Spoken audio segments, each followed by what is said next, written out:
I got a call from Matt Hoots on a Wednesday afternoon in December of 2007. I remember it very well. And he said, James, there's this solar meeting at South Face tomorrow night. You might want to go. And I said, well, I'll be there.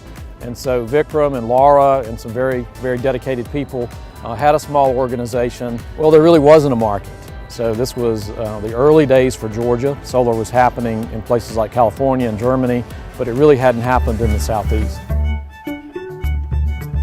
In 2009, when the Georgia Solar Energy Association decided to organize its first Southern Solar Summit, the solar market in Georgia barely existed. There were only 147 solar installations in the entire state, according to GeorgiaEnergyData.com, comprising a scant 1,097 kilowatts of capacity. That's barely enough to power 164 homes. Demystifying solar technology and helping people understand its potential was Georgia Solar's #1 mission.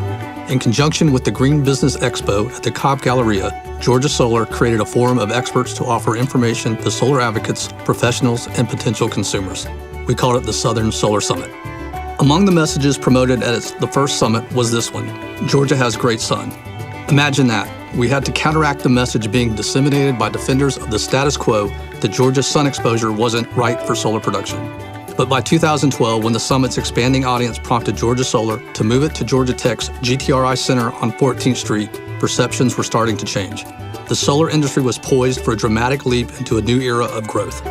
Increasing recognition of Georgia's potential for solar investment was attracting national attention. In the policy arena, solar energy had found a champion, Public Service Commissioner Lauren Bubba McDonald. Bubba McDonald recognized the potential of solar energy to produce jobs, investment, and clean energy for Georgia.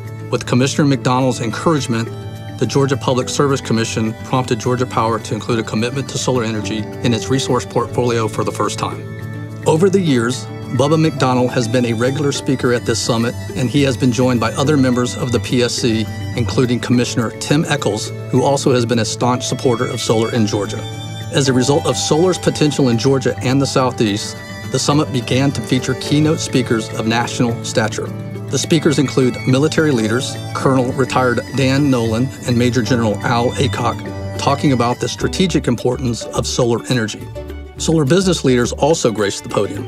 Colin Murphy of Solar City, Jigar Shah of Sun Edison and Generate Capital, and Teresa Jester of Silicor Materials. Our keynotes have also included policy advocates, Roan Resch, then president of SEIA, and Barry Shear, Eagle Point Solar CEO, who broke through the policy barrier to third-party PPAs in Iowa. By 2014, the Georgia Energy Data map showed a growth spike in solar investment, with 1,035 installations creating 154,628 kilowatts of generating capacity for Georgia's solar portfolio. That's 140 times more capacity than the state had just 5 years earlier. Panel discussions at the summit reflected this growing, changing market. Panels began to focus on the particulars of funding, building, and operating projects. Panels on finance, operations and maintenance, and tax policy appeared on the agenda. In 2015, the summit featured a panel on storage technology for the first time. Through the years, the Georgia Solar Board chairs reflected the increasing diversity of solar advocacy in the solar market. After forming under the skillful leadership of Walter Brown, Georgia Solar was chaired by Doug Beebe, Anthony Coker, Mark Bell, Brian Fitzpatrick, Sharon Lee, and Don Moreland, each representing distinct aspects of solar leadership, ranging from advocacy to manufacturing to installation to finance and management. In 2017, the Southern Solar Summit shifted focus again, moving to the solar-powered Carter Center and featuring a number of key policy leaders among its speakers. Carter Center Board Chair Jason Carter provided one keynote address. The other was provided by SEIA Vice President and General Counsel Tom Kimbus, discussing the potential impacts of import tariffs on foreign cells and panels. Georgia Solar joined in the efforts to avert the tariffs. Current Chair Russell Seifert went to Washington with a delegation of Georgia Solar professionals to deliver a letter of opposition with dozens of signatures to the state's congressional delegation. Georgia Solar is proud to be back under the solar paneled roof of the Carter Center today to celebrate its 10th anniversary Southern Solar Summit. With 1.3 gigawatts of solar production capacity now spread across the state and new installations coming online every week, we are proud to continue our educational mission with compelling programming, nationally recognized keynote speakers, and an evolving agenda of information about policy, technology, and trends.